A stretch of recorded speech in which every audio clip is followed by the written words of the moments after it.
La diabetes mellitus comprende un conjunto de trastornos metabólicos frecuentes que se caracterizan por la hiperglucemia crónica asociada a alteraciones en el metabolismo de los hidratos de carbono, las proteínas y las grasas. La hiperglucemia se debe a alteraciones en la secreción de la insulina, la mayor producción de la glucosa y la disminución de la utilización de esta por los tejidos periféricos. La hiperglucemia crónica propia de la diabetes se asocia a lesiones a largo plazo, disfunciones y trastornos en los órganos como los ojos, los riñones, el corazón y los vasos sanguíneos. Para conocer los mecanismos por los que se produce diabetes mellitus debemos aprender sobre el páncreas, sobre la función de la insulina y la utilización de la glucosa. El páncreas es un órgano del sistema digestivo y del sistema endocrino que se ubica en el abdomen y además este está detrás del estómago entre el vaso y el duodeno. Este se encuentra contenido en el espacio retroperitoneal. Este órgano tiene la función de glándula exocrina y endocrina. Como endocrina se encarga de vertir al torrente sanguíneo varias hormonas importantes como el glucagón, la insulina, la somatostatina y el polipéptido pancreático. Como exocrina se encarga de vertir el jugo pancreático hacia el duodeno mediante el conducto pancreático. Este jugo contiene bicarbonato que neutraliza los ácidos provenientes del estómago. Además contiene enzimas digestivas que se encargan de descomponer los carbohidratos y los lípidos de los alimentos. Nuestra porción importante de este páncreas es la endocrina y por tanto las estructuras de gran importancia son los islotes de Langerhans, que son un cúmulo de células secretoras de hormonas. Estas células secretan hormonas diferentes cada una. Las células alfa son las células encargadas de sintetizar y liberar glucagón, la hormona hiperglucemiante. Esta se encarga de estimular al hígado para que forme este carbohidrato a partir del glucógeno almacenado. La liberación del glucagón es inhibida por la hiperglucemia. Las células beta se encargan de producir y sintetizar la insulina, que esta es la hormona hiperglucemiante y se encarga de regular los niveles de glucosa en sangre. Las células delta se encargan de producir la somatostatina, las células PP que se encargan de producir el polipéptido pancreático, que es el que se encarga de regular la secreción del páncreas exocrino. Debemos saber y entender la homeostasis de la glucosa, que es un balance, esto es un reflejo de un balance entre la producción hepática de glucosa y la captación y la utilización de la glucosa por los tejidos periféricos. La insulina es el regulador más importante de este equilibrio metabólico. En el glucagón secretado por las células, como ya lo dije, alfa del páncreas, cuando hay concentraciones bajas de glucosa e insulina, induce a la glucogenólisis y la gluconeogenia por el hígado y la médula renal. Esto, en cambio, cuando se produce después de la comida, hay una mayor producción de glucosa y entonces la insulina se encarga de regular esta cantidad de glucosa llevándolas hacia los tejidos para que puedan ser captados y también tiene la capacidad de la inducción a la síntesis de proteínas. Luego de la comida, la glucosa postprandial es utilizada mayormente por los músculos esqueléticos y el tejido adiposo. Hay otros órganos en particular que no suelen utilizar la insulina como método de captación de la glucosa, como lo es el cerebro. La diabetes mellitus se clasifica en base al proceso patógeno que termina en hiperglucemia. Se dividen en dos categorías grandes como la tipo 1 y tipo 2. La diabetes mellitus tipo 1 se caracteriza por una deficiencia completa o casi total de la insulina y se denominaba anteriormente como insulinodependiente o de comienzo juvenil y representa entre el 5 y el 10% de todas las diabetes mellitus. Esta se caracteriza por la destrucción de las células betas de los islotes pancreáticos y con una consecuente deficiencia absoluta de la insulina. Los linfocitos infiltran las células de los islotes para luego destruirlas, un proceso denominado insulitis, para que luego de que la inflamación cese haya una atrofia de estas células. El origen suele ser autoinmunitario. Sin embargo, hay de etiología desconocida, sin evidencia de autoinmunidad, por lo que se le denomina diabetes mellitus tipo 1 idiopática. La diabetes mellitus tipo 1 autoinmunitaria se caracteriza por un comienzo brusco, en general antes de los 30 años, aunque puede haber aparición después en otro tipo de edad, y esta tiene tendencia a la cetosis y ausencia de obesidad. En la diabetes tipo 1 idiopática, esta tiene tendencia a la cetoacidosis y insulinopenia grave. La prevalencia de complicaciones es menor que en la diabetes mellitus tipo 1 autoinmunitaria. La diabetes mellitus tipo 1 suele ser una combinación y una interacción aproximadamente entre el 95% de todos los casos de factores ambientales y genéticos. Entre los factores ambientales que pueden favorecer son las infecciones virales como la de los citomegalovirus, los enterovirus y los rotavirus, pero estos factores no son concluyentes.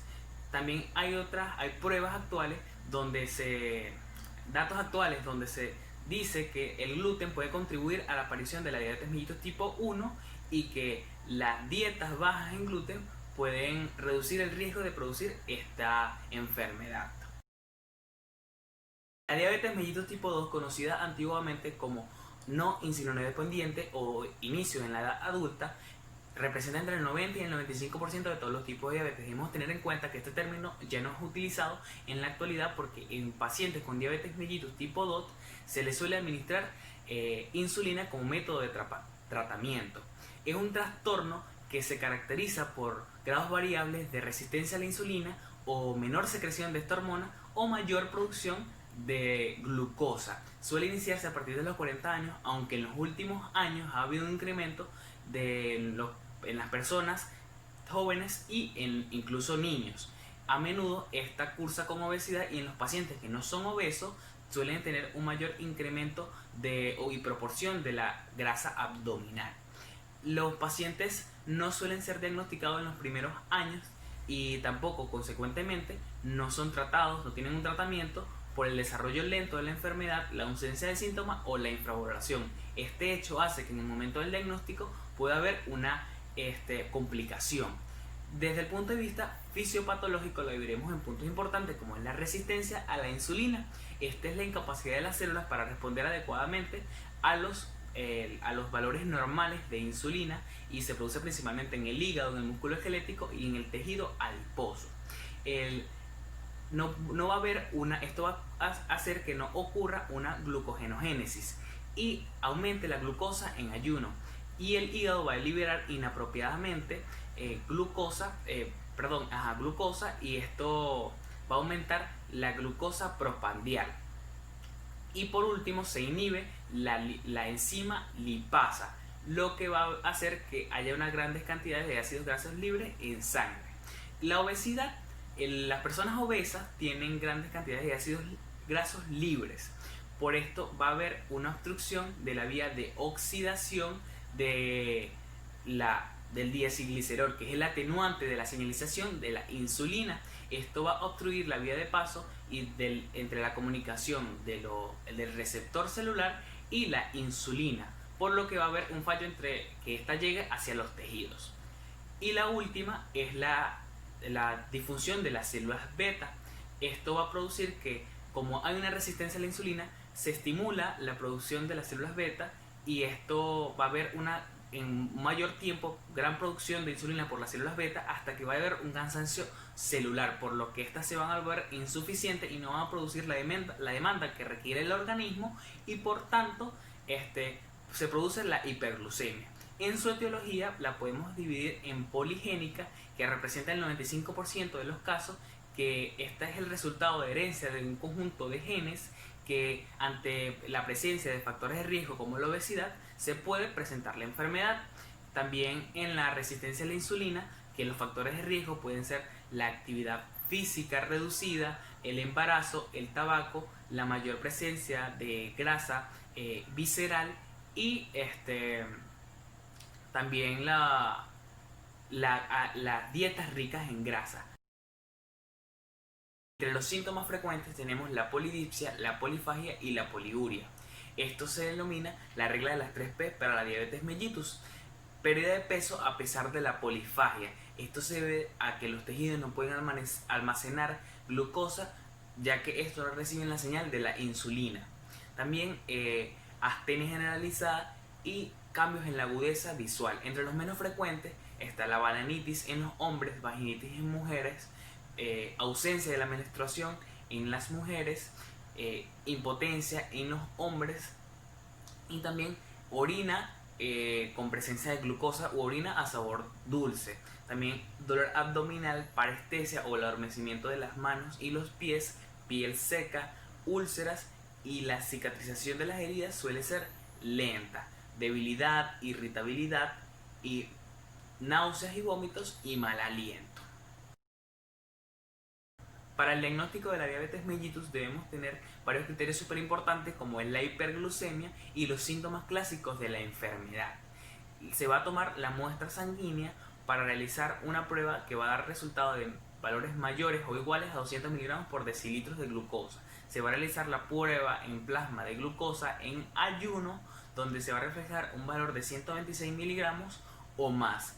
Y en la prueba de la tolerancia a la glucosa, la medición se realizará 2 horas luego de la ingesta de 75 gramos de glucosa en 375 ml de agua. Esto va a dar un resultado positivo de 200 miligramos por decilitro o una cifra mayor.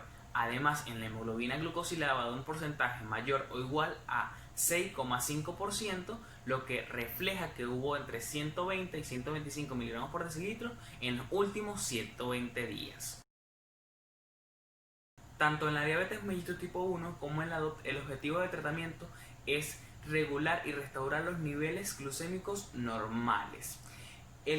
Para un control de la diabetes mellitus en todos sus tipos es imprescindible la educación terapéutica en diabetes impartida por los profesionales sanitarios como los nutricionistas, médicos, farmacéuticos, enfermeros que persiguen el aislamiento de pacientes diabéticos y las personas cercanas a ellos para un buen control de la enfermedad, modificar los hábitos si son necesarios y para un buen control también del tratamiento, ya sea de la dieta, el ejercicio y el tratamiento medicamentoso. Los fármacos orales son los secretagogos, los sulfonilurias. Estos tienen la función de estimular las células betas del páncreas y aumentan el efecto de la insulina en los tejidos periféricos. Está recomendado para pacientes normopesos y los medicamentos utilizados son la glibencamida, la glimepirida, la glipizida y la glicazida. En el caso de las biguanidas, estos se encargan de que la utilización de la glucosa sea mayor a nivel periférico y que haya una menor absorción de los glúcidos a nivel intestinal, así como la disminución de la neoglucogénesis. Esto está recomendado para pacientes obesos y este medicamento es la metformina. El otro son los glitazonas. Estos tienen la capacidad de sensibilizar a la insulina a los tejidos como el hígado y el músculo esquelético y aumentan la HDL y la LDL. Estos están indicados para los pacientes en los que no hay un control metabólico por los hipoglucemiantes orales o hay una evidencia de la resistencia a la insulina, y los utilizados son los rosiglitazonas y las plioglitazonas. Y la insulina, que este es el más efectivo de los tratamientos porque tiene un efecto rápido y además tiene a tener ciertas complicaciones frecuentes y se usa de manera cristalina y de NPH. Gracias, esto fue todo, espero que les haya gustado mi exposición.